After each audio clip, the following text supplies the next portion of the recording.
Professor Robert Wistrich holds the Neuberger Chair for Modern European History at the Hebrew University of Jerusalem and has been head of the Vidal Sassoon International Center for the Study of Anti-Semitism since 2002. Between 1999 and 2001, Professor Wistrich was one of 6 scholars who were appointed to an international Catholic Catholic Jewish historical commission to examine the wartime record of Pope Pius XII.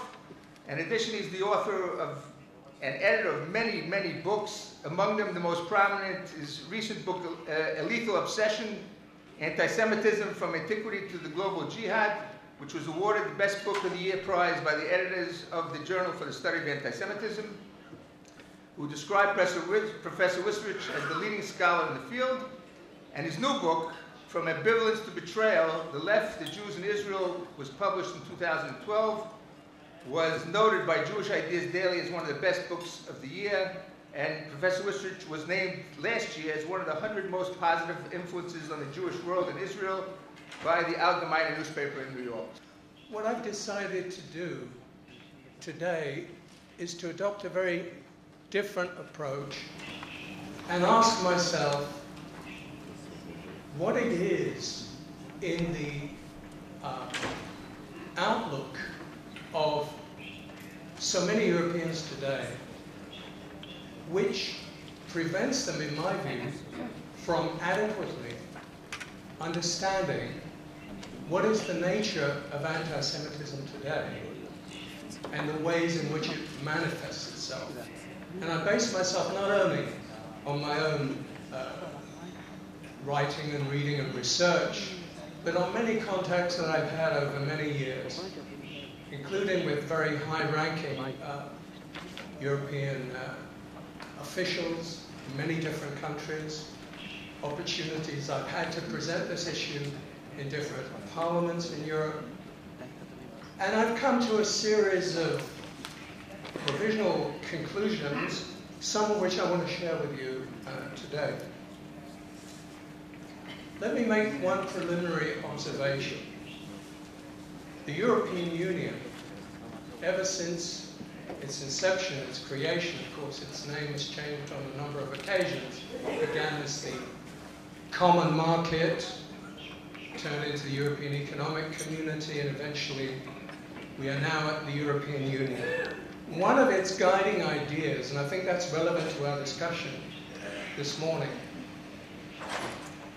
is that through a process of largely of economic exchange and a coming together of the different nation states of Europe, would achieve something new, at least in the modern era in European history, a kind of post-national, if you like, a post-national Europe, a transnational Europe, in which the main source, according to the founders of the European Union, of contemporary conflicts, catastrophes, namely nationalism, would be overcome.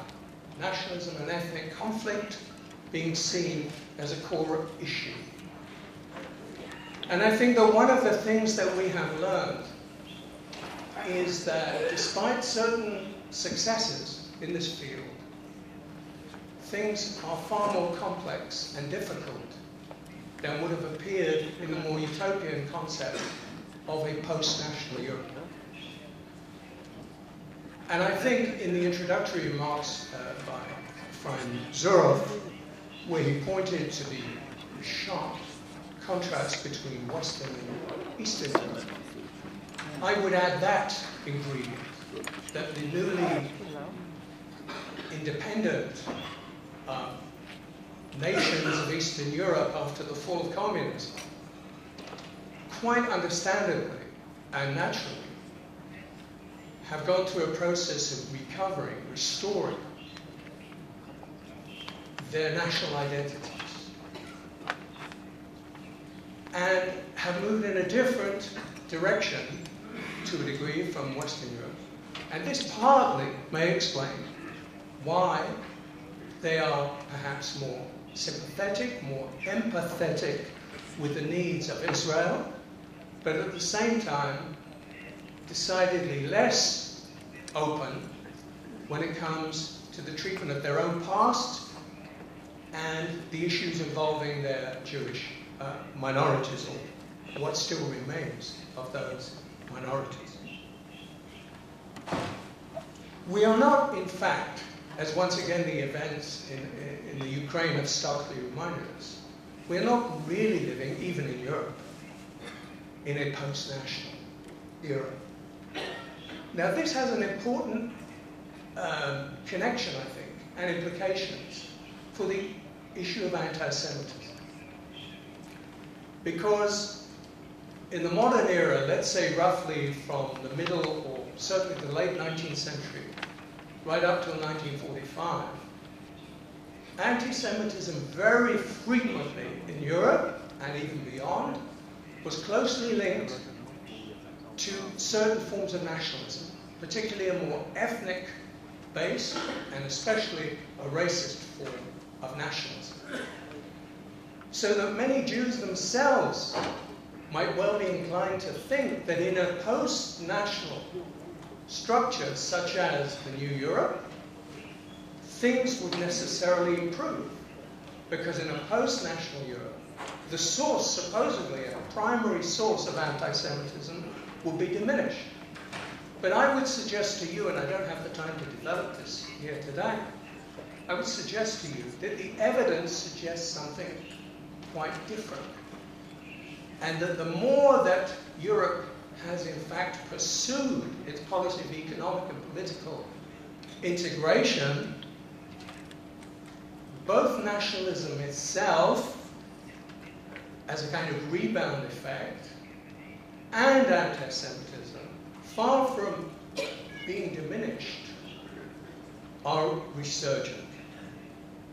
And there may well be a connection that needs to be explored in greater depth. Second point I'd like you to consider, reference was made to it again in the introductory comments, the issue of the Holocaust. Holocaust memory, Holocaust consciousness. It is impossible when we speak of Europe to abstract ourselves from the enormity of what was committed as the greatest, arguably the greatest single crime in human history that was perpetrated by Europeans, first and foremost by Germans, but with many helpers across Europe.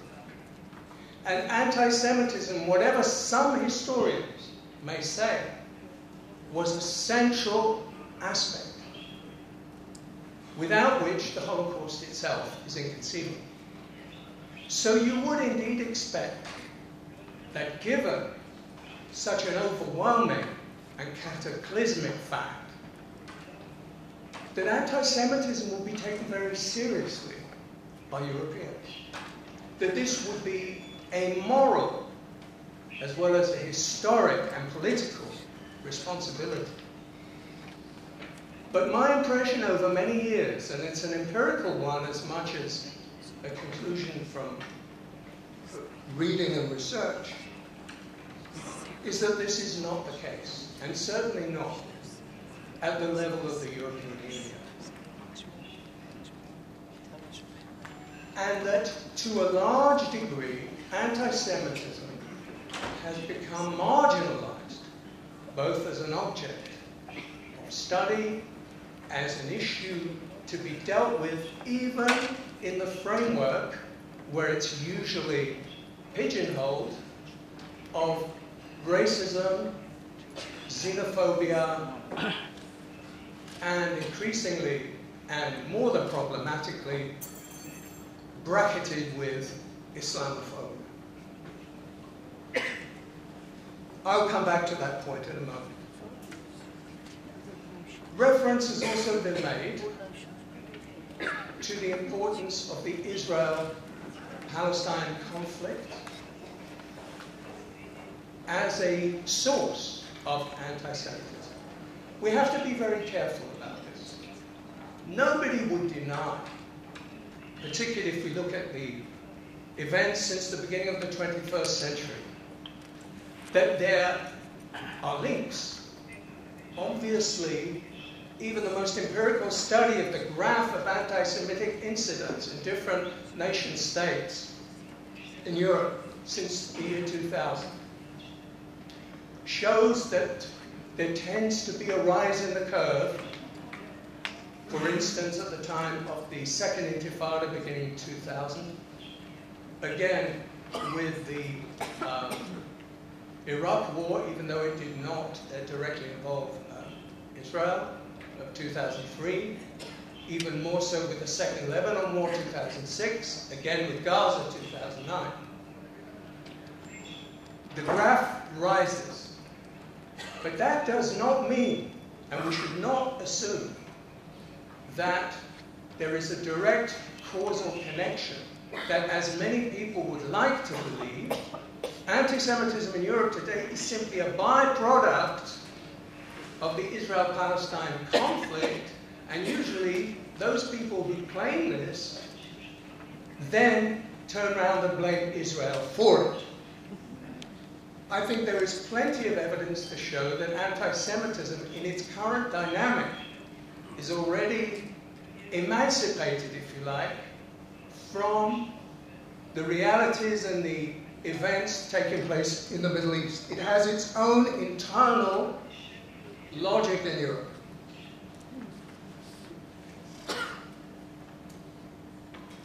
Another myth, very widespread in Europe, and which I believe blocks any understanding and any serious engagement with the issue of how to combat and diminish anti-Semitism, is the assumption that it is primarily a force that belongs to the radical right, that it is a right-wing phenomenon.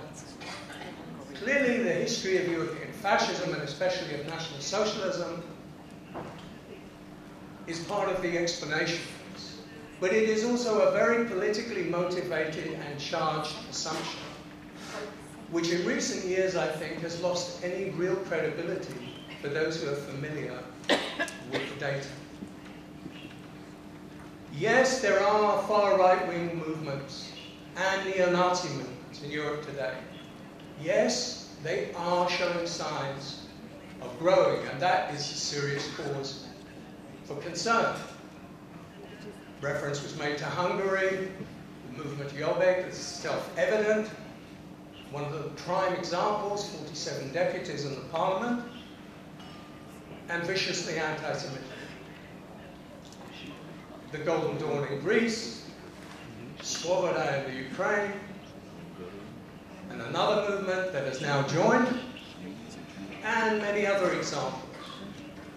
And the more populist, far-right but not neo-Nazi parties, which are far more influential, whether it's in Austria, whether it's in the Netherlands, in some of the Scandinavian countries, and now, according to the results already of the municipal elections in France from yesterday, we see the Front National, the National Front, greatly reinforced, even though there's been a serious effort, at least outwardly for public relations purposes, to reposition itself.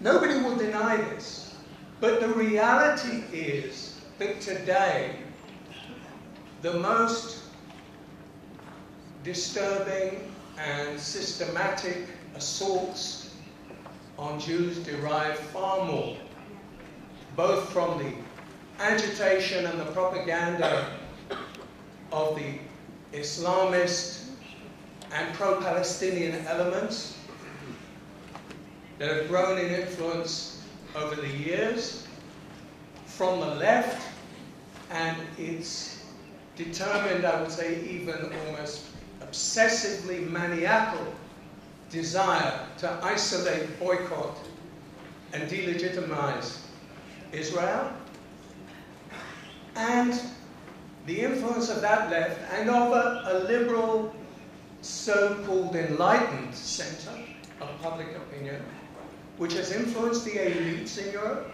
and some reference was made to that, academic elites, church elites, the media with all its power and influence, to present Israel as a pariah nation, as a rogue state, as being beyond the pale. Above all, I would say even more than the particularly obscene and grotesque stigma of Nazism, as an apartheid state, and the anti-apartheid campaign, which has indeed gained in momentum. So it is a myth to suggest that anti-Semitism, today at least, is primarily rooted in far-right rhetoric.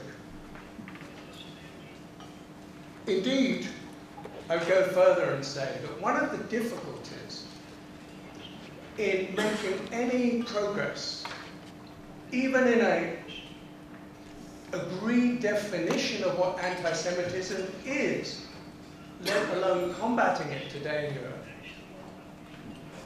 is that the very people who claim to be in the forefront of the battle against racism in general are themselves, or have become, prime purveyors of an anti-Semitism disguised as anti-Israelism and anti-Zionism.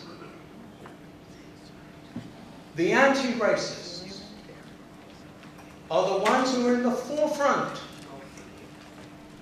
of the BDS campaign. The anti-racists have turned things on their head. They do not use the old vocabulary, the classical anti-Semitic vocabulary to which reference was made. But they present the Jewish state, and by implication, any Jew who supports it, or for that matter, even any non-Jew. They present them as being racist. It is the Jewish state, the very idea of the Jewish state, in its national particularism, even the terminology of wanting and implementing a Jewish state is seen as racist in its essence. So this is the anti-racist demonization of Israel, because it links Israel, the Jewish state, and Jewish identity ultimately, with the ultimate evil as defined by Europeans ever since 1945. The absolute evil, as Manfred referred to it. The original sin of our time. So if you say that Zionism and Israel are intrinsically, endemically racist, that's what you're saying. That this is a diabolical construction that has no moral, historical, or political raison d'etre.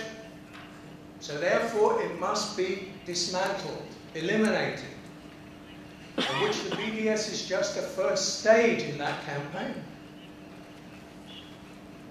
And there is no willingness in the European Union to accept just how far that this conception has eroded any possibility of an effective struggle against anti-Semitism.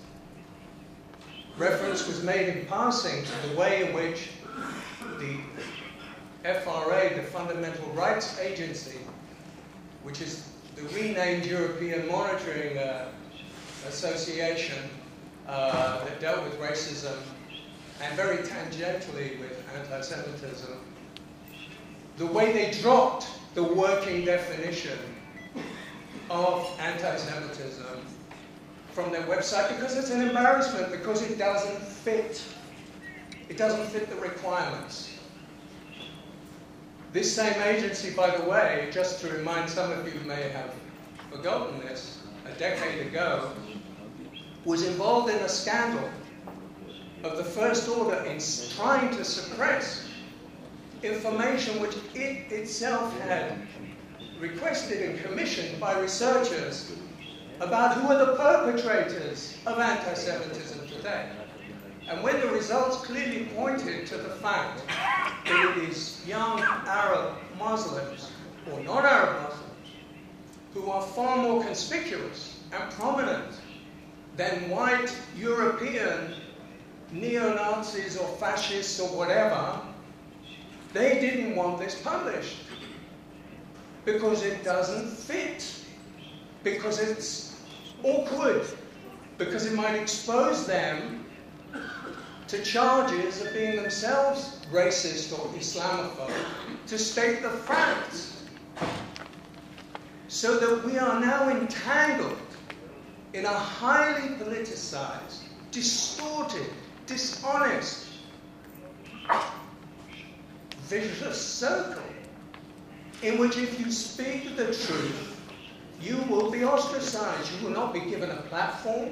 You will not be permitted to say this. And if you are, you know in advance what kind of abuse you will be subjected to. This brings me to another aspect, which again I think is very relevant to the political dimension of what we're talking about, the Europe-Israel relation, old and new paradigms, and how it relates to anti-Semitism. And that is Palestine itself, the Palestinians, or Palestinism, as I'm tempted to call it, which itself has become one of the dominant ideologies and dogmas of our time. I often wonder, and I don't have an answer to this yet, whether so many of the people who claim to have embraced the cause of Palestine, the liberation of Palestine, who seem so concerned about the plight and the fate of the poor Palestinians, the absolute victims in our time, as if all other conflicts have to be forgotten, whatever their immediacy or their gravity. It's almost a religion, Palestinism. And what is alarming is that it leads inexorably, the more you look at it, both to anti-Israel hatred and as a follow-up step to anti-Semitism, conspiracy theories, and the most grotesque notions about Jewish domination, Jewish control, and Jewish manipulation. And I think that here again, Europe is so far away from beginning even to deal honestly with this question that I have to remain profoundly skeptical about all the ritualized pieties, particularly regarding Holocaust remembrance, that are uttered by European leaders and politicians when they refuse to engage even in the smallest, as it were, criticism of the kind of obscene incitement against Israel and the Jews that can daily be heard from the Palestinian media, the Arab media, and the supporters of Palestine around the world. Thank you.